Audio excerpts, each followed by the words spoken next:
Hello বন্ধুরা, সবাই কেমন আছো? আমি রাখি আর চলে আসলাম তোমাদের উল্টো রথের দিনটা শেয়ার করার জন্য। দেখো তো 2 মেয়ে রেডি হয়ে গেছে, বাস স্ট্যান্ডে চলে এসেছি আমরা। টোটোর জন্য দাঁড়িয়ে আছি, তারপর টোটো করে পৌঁছে গেলাম বাজারে। দেখো বাজারে গিয়ে তো এত ভিড় ভিড় ভিড়ে ভিড়ে দেখো কত মানুষজন, কত দোকান পাশার বসেছে, এত ভিড় না বাবা। আর তার মধ্যে গরম, এত কষ্ট হচ্ছিলো বলার মতন। তারপর চলে গেলাম দেখো দোকানে। এই দোকান থেকে না আমি অনেক কিছু কিনেছি, তো আমার পরের ভিডিওতে দেখতে পাবো। তারপরে এখানে দেখো জগন্নাথ দেবকে রেডি করছে, শোভাযাত্রা বেরোবে দেখে।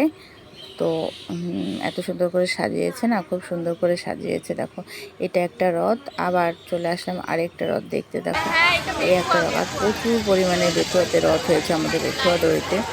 ছোটোখাটো তো প্রচুর আছে, আর রোড সবাই তো অনেকগুলো বেরিয়েছে। আর এত ঘুরে ঘুরে ক্যামেরা করা আমার পক্ষে সম্ভব হচ্ছিল না, দুটো নিয়ে না। আর এত ভিড়, দুটোকে সবসময় সামলে রাখতে হয়। আর দেখো দিকটা প্রচুর ভিড়, এই জন্য অত ঘুরে ঘুরে ক্যামেরা করতে পারিনি। কারণ দুটো মেয়ে যদি হারিয়ে যায় তাহলে তো বিপদ। দু হাতে দুজনকে ধরে রেখেছি আর একটা মানে ক্যামেরা করছি, বুঝতেই পারছো। আমি 2 মেয়েকে নিয়ে গেছি, আর কেউ যায়নি তো এই কারণে। তো দেখো রথটা সামনে থেকে তোমাদের দেখালাম। আবার এই দেখো একটা রথ যাচ্ছে, শোভাযাত্রায় বেরিয়েছে। রথগুলো কিন্তু খুব সুন্দর সাজিয়েছে দেখো। আর প্রচুর মানুষ, প্রচুর প্রচুর মানুষ হয়েছে।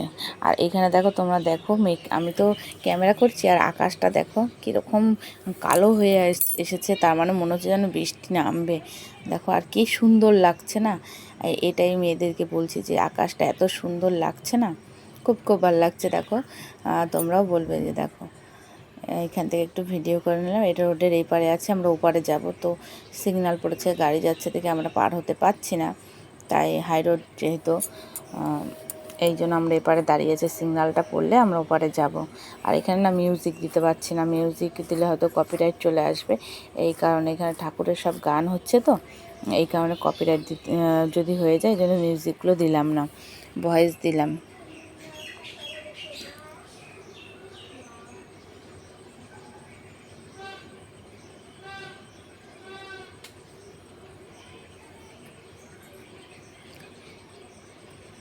ওই দেখো আবার ওপাশে একটা রথ যাচ্ছে। এত দিক থেকে তো ভিডিও করা সম্ভব না, না, এই জন্য নিতে পারিনি। তো এবার আমরা ওপারে চলে যাব। এবার ওপারে আমরা চলে আসলাম। দেখো এদিকটা কত ভিড়, প্রচুর ভিড় হয়েছে, মানে বলার মতো না, এত ভিড় হয়েছে না। তার মধ্যে হাই রোড, আরও সমস্যা। Station road, high road. দেখো এই যে একটা রথ আসছে, কি দারুণ লাগছে না, কি সুন্দর করে সাজিয়েছে না, সত্যিই খুব সুন্দর লাগছে রথটাকে। তারপরে দেখো বাড়িতে চলে আসলাম, আর এখানে তোমাদের সাথে বলছি যে আমি বাজার থেকে কী কী নিয়ে এসেছি, আর উল্টো রথের শুভেচ্ছা সবাইকে জানালাম। তো এখানে দেখো আমি কী কী নিয়ে এসেছি, কিছু সংসারের জিনিস নিয়ে এসেছি। আর এই দেখো এই ছোটো ছোটো জিনিসগুলো না আমার খুব ভালো লাগে। আর তরকারি ঢাকার জন্য টুকি বলে, যেহেতু এগুলোকে বাঁশের তৈরি। আগে আমার এগুলো ছিল, সেগুলো নষ্ট হয়ে গেছে, আর প্লাস্টিকের ছিল, তো সেগুলো নষ্ট হয়ে গেছে। তো এই জন্য পেলাম অনেক দিন পর। আর এই যে ছোটো মেয়ের জন্য নিয়েছি একটা ফুলের সাজি। এখন ও ফুল তুলবে, পুজো দেবে না ও নিজে খেলবে, ওই জানে এখন। ওর এটা পছন্দ হয়েছে, যাই হোক এটা নিয়ে কিনে দিলাম। তো এগুলোই বেশি নেওয়া হয়ে গেছে। 4টে নিয়েছি, দুটো ছোট দুটো বড়। খুব ভালো লাগে বাঁশের জিনিসটা তো। তারপরে দেখো তোমাদের সাথে দেখাচ্ছি যে আমি একটা চুলের খোপার জন্য নিলাম। তো অনেক দিন হয়েছে চুল কাটার পরে না খোপা করে বাঁধি না। এখন তো একটু বড় আছে, তা বেশ খোপা করা যাবে, তার জন্য এই ক্লিপটা কিনলাম। আর অনেক দিন পর মনে হলো একটা ক্লিপ কিনি, তাই এসব কিন্তু এখন আর কিনি না, আগে খুব কিনতাম। এখন একটু বয়স হয়ে যাচ্ছে, তো ওই জন্য মনে হয় যে এসব আর আমার আর লাগবে না। আর এই যে মেয়ে কিনেছে দেখো একটা ছোট্ট পেন্সিল বক্স। তা পেন্সিল বক্সটা খুব সুন্দর হয়েছে, 50 টাকা দাম নিয়েছে এটুকু জিনিসটা, কিন্তু খুব সুন্দর হয়েছে, বাঁশের জিনিস দিয়ে তৈরি, খুব ভালো লাগছে। আর আমার ওই ক্লিপটা 20 টাকা নিয়েছে, কম দেখেই কিনলাম। আর মেয়ের এটা পছন্দ, তাই নিয়েছে। আর দেখো আমি কি কিনেছি, এই দেখো এই কানেরগুলো না 30 টাকা করে নিয়েছে, কি সুন্দর লাগছে না বলো। তো এমনি সময় না এই কানেরগুলো খুব দাম চায়, তার কারণে নিতে পারি না। আর এগুলো 30 টাকা করে নিল দেখে, যাই হোক আমি 2 জোড়া কানের আর একটা ছোট্ট মঙ্গলসূত্র নিলাম।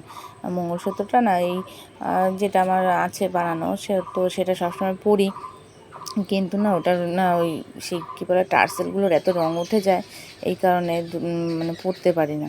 এই ছোট্ট একটা মঙ্গলসূত্র নিলাম, এটাও 30 টাকা নিয়েছে। যাই হোক, এই জিনিসগুলো নিয়ে চলে আসলাম। আর শাশুড়ির জন্য বলেছিলাম যে কী আনবো, উনি বলছে আমি কিছু খাবো না, খেতেই চায় না উনি। মানে বাইরের কোনো খাবার টাবার তো এমনি খায় না উনি। তো কি মনে হলো যে চলে এই একটা ছোটো ব্যাগ কিনে নিয়ে যায়, এদিক ওদিক গেলে পরে হাতে করে নিতে পারবে। তো ব্যাগটা 50 টাকা নিয়েছে, দেখো সুন্দর হয়েছে ব্যাগটা কিন্তু। আর দুটো চেন আছে, তা মার বাবার খুব পছন্দ হয়েছে। খাবার এর আগের দিন এনেছিলাম, খেতে চায়নি। তারপরে বললাম যে সবাই ভালো থেকো, সুস্থ থেকো, আমার ভিডিওগুলো অবশ্যই দেখো। আর এই যে তোমাদের ব্যাক করে দেখাচ্ছি যে কী কী জিনিসগুলো কিনেছি। হ্যালো, আর বন্ধুরা সবাই কিন্তু আমার ভিডিওগুলো দেখো, আর সবাই একটু আমাকে সাপোর্ট করো। আমার একটু সাপোর্ট না করলে কিন্তু আমি এগিয়ে যেতে পারবো না। আর আমিও তোমাদের অবশ্যই অবশ্যই সাপোর্ট করব। তাই সবাই ভালো থেকো, সুস্থ থেকো। এখানে শেষ করলাম ব্লগটা, দেখা হবে নেক্সট ব্লগে।